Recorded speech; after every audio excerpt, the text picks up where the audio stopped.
From protecting civilians from criminals to becoming the criminal, some cops have been caught cheating their own jobs. The public's confidence in law enforcement is damaged by these dirty cops, which makes it more difficult for good police officers to carry out their duties efficiently. So, what are the worst crimes cops have committed? Get ready to be shocked after finding out what these dirty cops have done. First, let's discuss the story of Rafael Antonio Perez. Rafael was given a job of protecting the public by lawfully dismantling gangs. Instead, he and numerous other officers from the Rampart Division of the Los Angeles Police Department conned gang members out of drugs and cash, while also stealing and manipulating police evidence. When Perez joined the LAPD's Community Resources Against Street Hoodlums or Crash Anti-Gang Task Force, in 1995, he quickly developed a reputation as a tough cop who had a good understanding of the situations in the areas west of downtown Los Angeles that were within Rampart's jurisdiction. But by August 1998, he had been imprisoned for stealing cocaine worth $800,000 from an evidence room. And by the year 2000, he had entered into a plea agreement and accused 70 of his colleagues, crash officers, of misbehavior, ranging from ingesting alcohol while on the job to murder. The city was compelled to overturn 100 wrongful convictions and make $125 million in settlement payments as a result. So, how did Rafael Perez and his top gang fighting squad end up being held accountable for the largest police scandal in Los Angeles history? In response to a rise in the drug trade and associated gang violence, the LAPD established a specialist anti-gang task force called CRASH in 1979.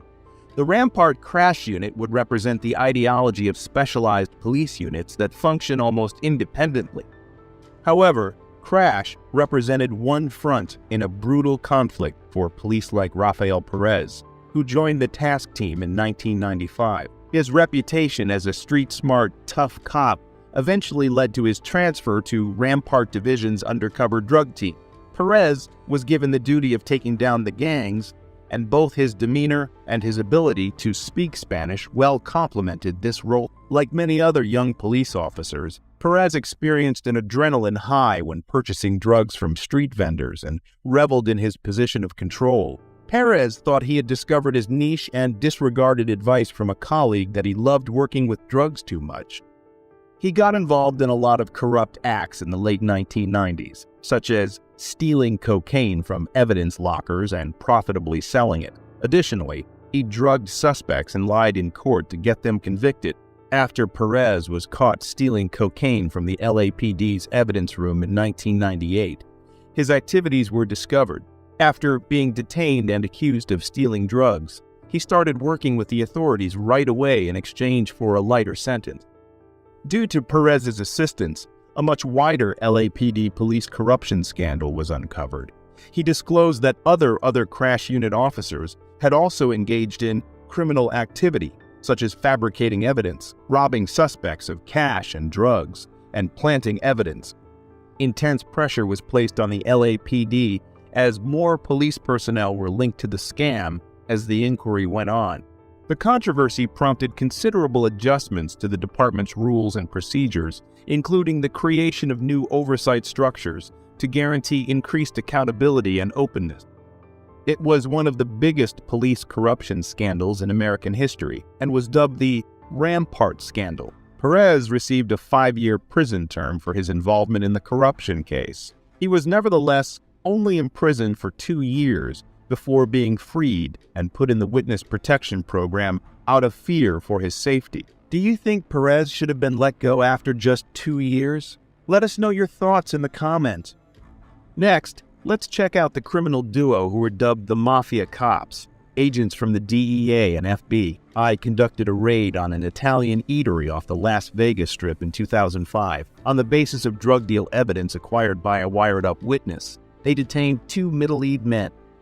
Both suspects were calmly taken into custody, one of whom had a pistol concealed in his waistband. Yet, the later unsealed indictment against the 2 men would undermine public trust in New York and bring shame on the country's largest police force. Detectives Louis Eppolito and Stephen Caracappa of the NYPD's Organized Crime Homicide Unit were, in fact, hitmen for the mafia.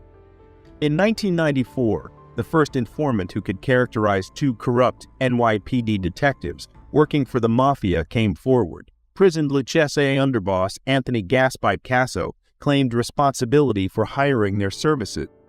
After being apprehended in 1993 after being on the run, Casso made an effort to negotiate a plea agreement by naming people and claimed that Caracappa and Eppolito were his crystal ball for handling informants, rivals, and potential arrests.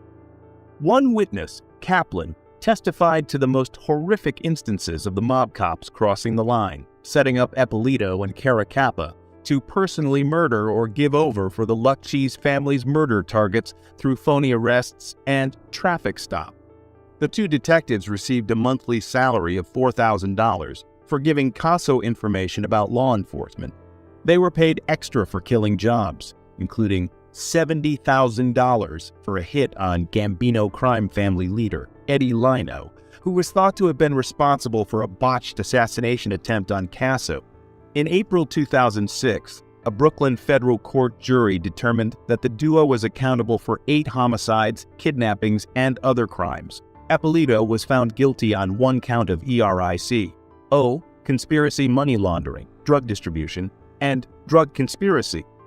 Caracappa was found guilty on 1 count of RICO conspiracy. Caracappa, along with Luis Eppolito, were sentenced to life in prison in 2009 for the 8 executions they committed between 1986 and 1991. Caracappa got an additional 80-year prison sentence and was issued $4.25 million in fine.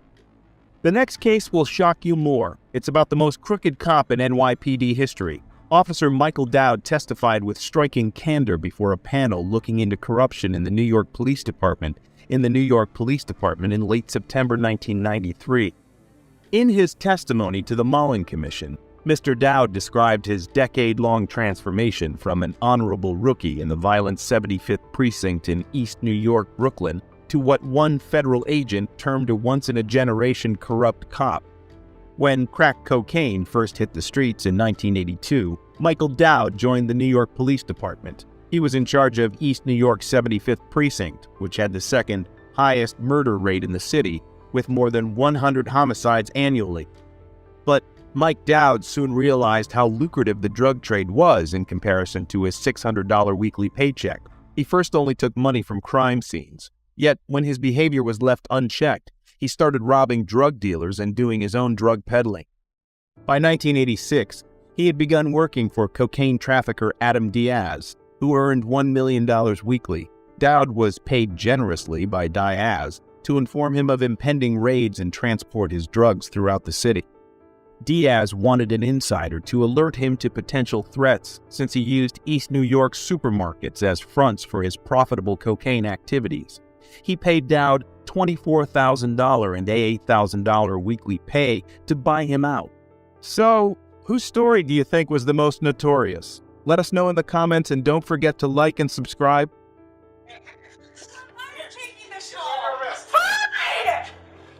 Put your hands behind your back. Stop! Put, Stop! Stop! Put your hands behind your back.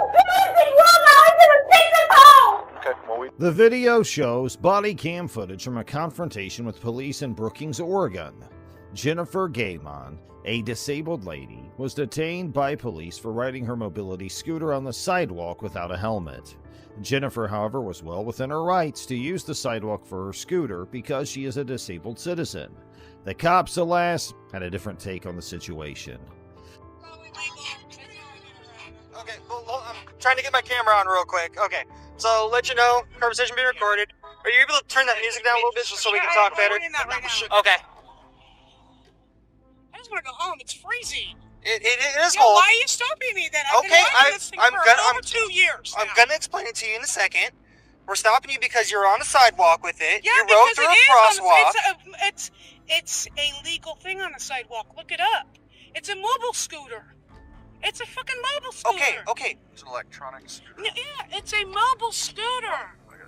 Okay, do you understand what that means? It's my mobile scooter. It's how I get around. I don't have a car. Quickly, Jennifer called the police and explained that she was a pedestrian because of her scooter. The uninformed officers, however, continued to approach even after she explained the situation. Officers kept calling it an electronic scooter, most likely so they could write her a ticket. Yeah, it's like Iris. He goes on. Yeah, because I'm getting pissed off. Why are you getting... Because I want to go home. You guys are pulling me over for no reason. We're on It's like lawful traffic Iris. It's like Iris. You know Ira, the blue guy with the guy who's riding her? It's exactly like his, except it's got 2 seats. stop. That's all it is. It's an electronic White, scooter. exactly. Do you deny that it's an electronic scooter? It's not an electronic scooter, and I can ride it on a Is sidewalk. it gas powered? No, it's not gas. Okay. I So gotta it's go. electronic. I'm cold. You guys are cold. You're not free to leave. Yeah, I am. No, No, you're not. Yeah, I am, because you legally cannot stop me. You're lawfully detained right now. You are For what? literally on a lawful For traffic what? stop. You see those red and blue lights? For what, though? Are you going to Give let me- him explain it? Yeah, because you don't have a reason to. You guys are legally, you're taking my disability act and you're throwing it in the garbage. I have no This is idea my what you're talking disability scooter. This is how I get around, and you know that. You've seen me many times around this town riding it. about. Okay. Are you going to let him explain to you why you're actually on a lawful traffic stop? Okay, so we stopped you because it was actually looked up before, okay? You can't ride this in a crosswalk and on the sidewalk. Are you kidding me? So the mobile scooters that ride around here, all these old people can't ride them on the sidewalk? Nope. Not according to the Oregon Department of Transportation. I'll look it up for you, just so you can know that I'm not messing with you. And he's not messing Okay, so I'll let everybody know that you guys have bad laws in this town, and that people It's that have Oregon. disabilities. It's an Oregon No, you know what? Department of That's disabilities. Okay? These people ride these scooters for disability. You want them riding on the streets so they get hit by a car? You're kidding me. I don't make the rules. Yeah, well. Grab some information. Jennifer was lawfully arrested, and police asked her to see her identification before releasing her. Jennifer was at first hesitant to give her ID, but in the end she did so to speed things up. Several tickets, mostly for driving offenses, were written for Jennifer by the police over the course of around 15 minutes.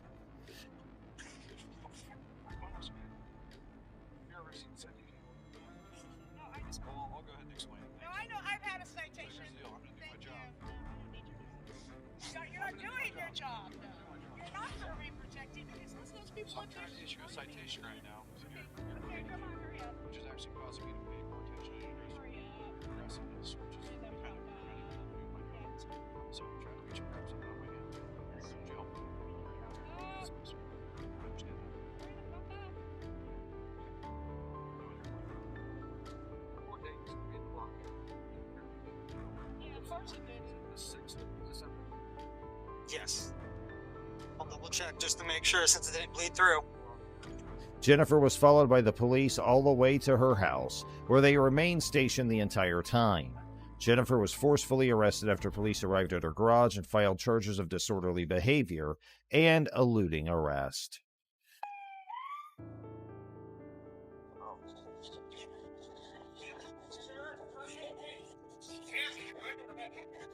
Why are you taking this long?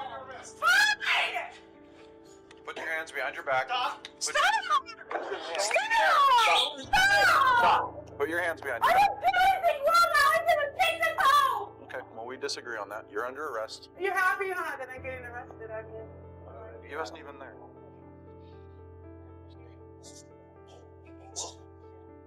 I'm getting arrested because I took this off, and this is a mobile scooter. I've been riding this around town for a month, years, if you guys know it. Jennifer was shockingly found guilty on the felony counts and given a 5-day jail term and an 18-month probation period at first. Jennifer, however, decided to launch a lawsuit against the city of Brookings and appeal her conviction on the grounds that she had been wrongfully imprisoned and that her rights under the Disability Act had been infringed upon. The judge sided with Jennifer this time. Her conviction was overturned, and she received a $500,000 payout from the city of Brookings. Now let's move on to our next video. In this video, an unidentified neighbor calls the police to report a domestic disturbance, and the officer's response is caught on camera. The caller said that their 87-year-old mother is being verbally abused, so the police were sent to the scene. However, the reality of the issue turned out to be more nuanced and complex than had been anticipated. Your mother. Do you believe, I have after your hearing mother. my mother, that she is in danger? I heard arguing, and I need to make sure everybody's okay inside the house. What did you hear? What was said? I just heard yelling. I couldn't hear You what just that heard yelling. said. And did I not explain to the yelling? Did she not explain to you the yelling? She told you she's fine. Okay. She's sitting on the toilet, and you have to go and see her. I do, yes. The police arrested the man who we'll call Papa Meatball outside the residence. They told him that he had to see proof that someone else was there. The neighbor walks up to the conflict and gives a very brash but honest justification. When there is a domestic disturbance, the patrol supervisor is the first person to be absent from the response. Any officer, regardless of jurisdiction, who responds to a domestic violence call involving another officer. Right. Okay. Go get somebody now. 1K32 call? Can you start a check on the female? We'll have an ambulance come. You'll have the ambulance come in and look at her, too. The ambulance will be here as well. Right. And you're going to pay for it.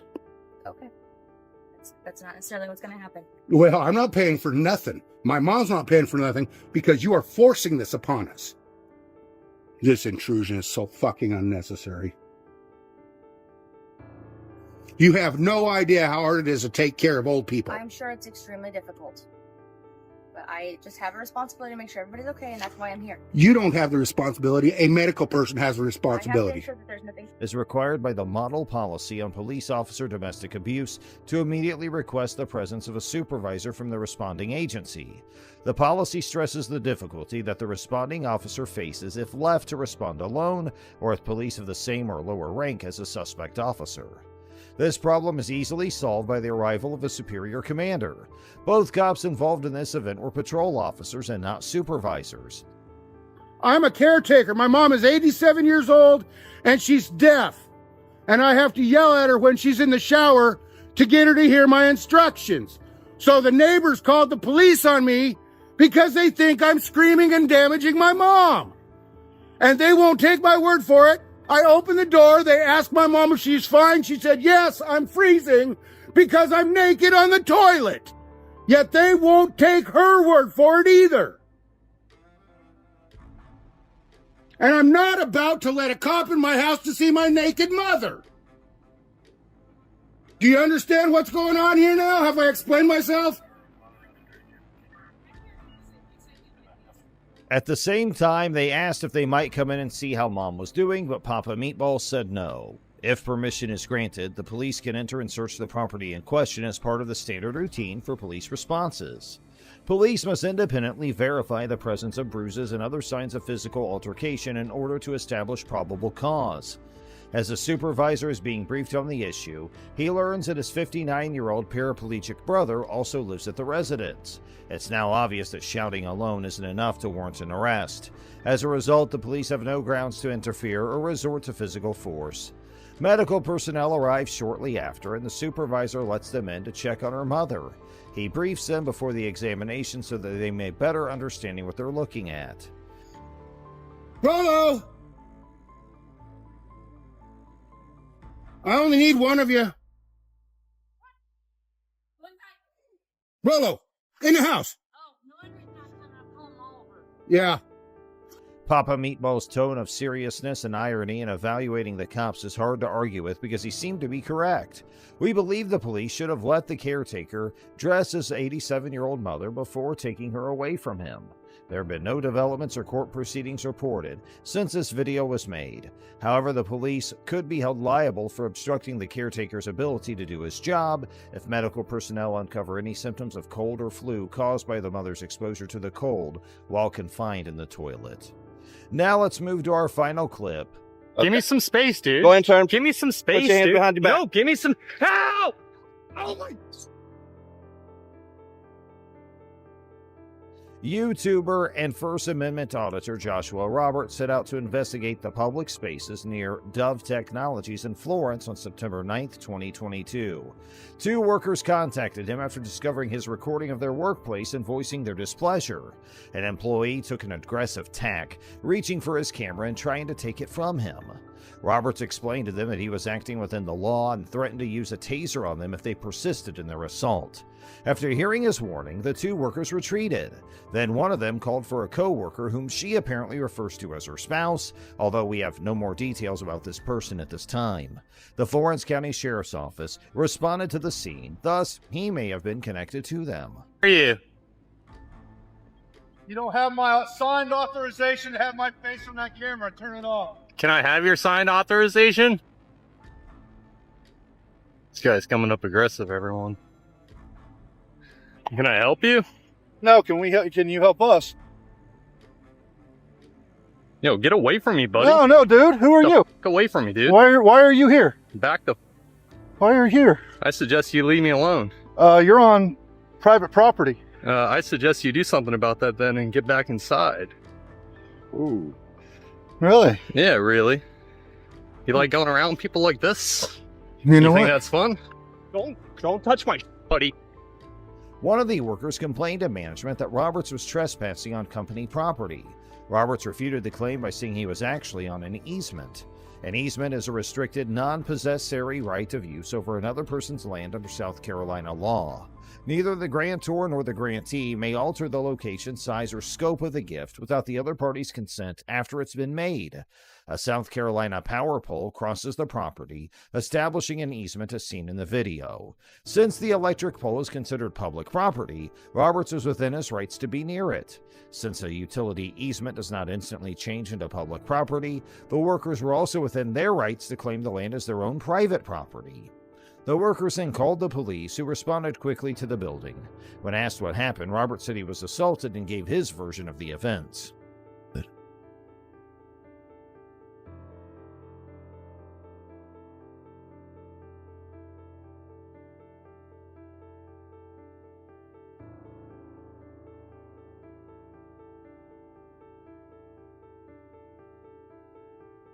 What's going on, bud?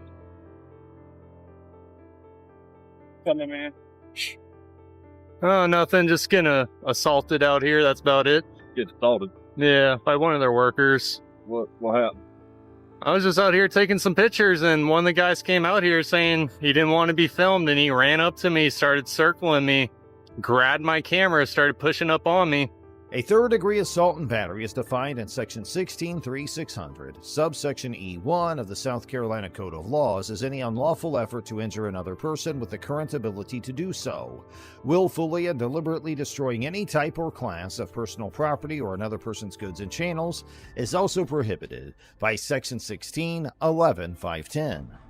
Possible violations of these two laws included the employee's hostile attitude and one of them attempting to take Robert's camera, potentially with a purpose to destroy it.